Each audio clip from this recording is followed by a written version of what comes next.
rise to highlight some of the problems that have arisen after the decision to demonetize 500 rupees and 1000 rupee currency note. Prime Minister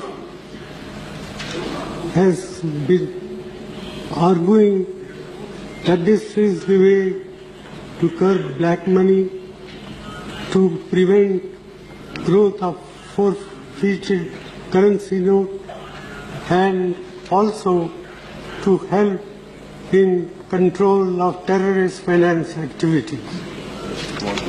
I do not disagree with these objectives, but what I do want to point out is that in the process of demonetization, monumental mismanagement has been undertaken, about which today there is no two opinions in the country as a whole.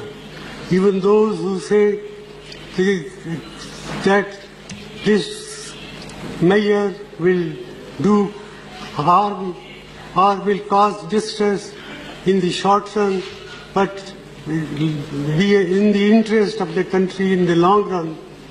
Well, I am reminded of what John Keynes said once: in the long run, all of us are dead. And therefore, it is important to take note of the grievances of the people, the ordinary people who have suffered as a result of this imposition on the country overnight by the Prime Minister. And I say so with all responsibility that the outcome, we do not know what will be the final outcome. Prime Minister has said that we should wait for 50 days. Well, 50 days is a short period, but for those who are poor and deprived sections of the community, even 50 days torture can bring about disastrous effects.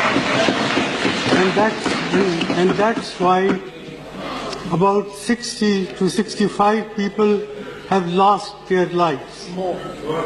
Maybe more. And what is more is, what has been done can weaken and erode our people's confidence in the currency system and in the banking system.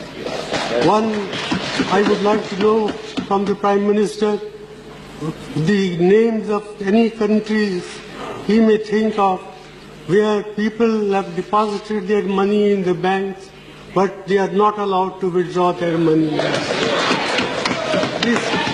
This alone, I think, enough to condemn what has been done in the name of greater good for the people in the world.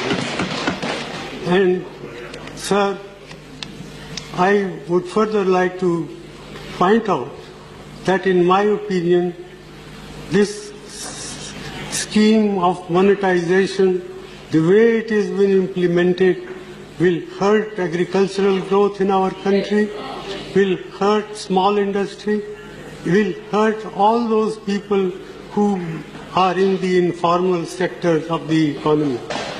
And my own feeling is that the national income, that is the GDP of the country, can decline by about 2 percentage points as a result of what has been done.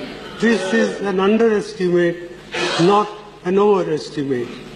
Therefore, I feel that the Prime Minister must come with some constructive proposal how we can implement his scheme and at the same time prevent this distress that has been caused to the common people.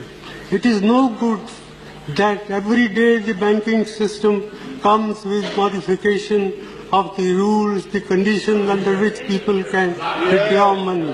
That reflects very poorly on the Prime Minister's office, on the Finance Minister's office, and on the Reserve Bank of India. I am very sorry that the Reserve Bank of India has been exposed to this sort of criticism, which I think is fully justified. I therefore not like to say much more than this. I urge upon the Prime Minister to find practical, pragmatic ways and means to relieve the distress of the people who happen to be a great majority of our people. After all, 90% of our people work in the informal sector. 55% of our workers in agriculture are feeling distress.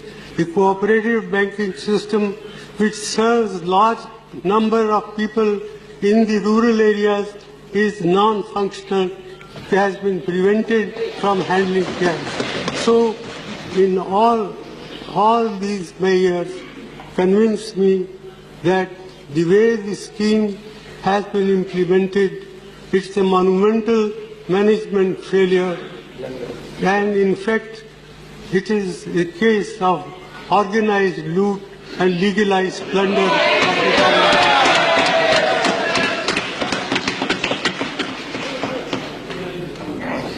With these words, sir, I conclude it is not my intention to pick holes in what one side does or another side does, but I sincerely hope that the Prime Minister will, even at this late hour, will help us to find practical, pragmatic ways and means to provide relief to the suffering people of this country. Thank you.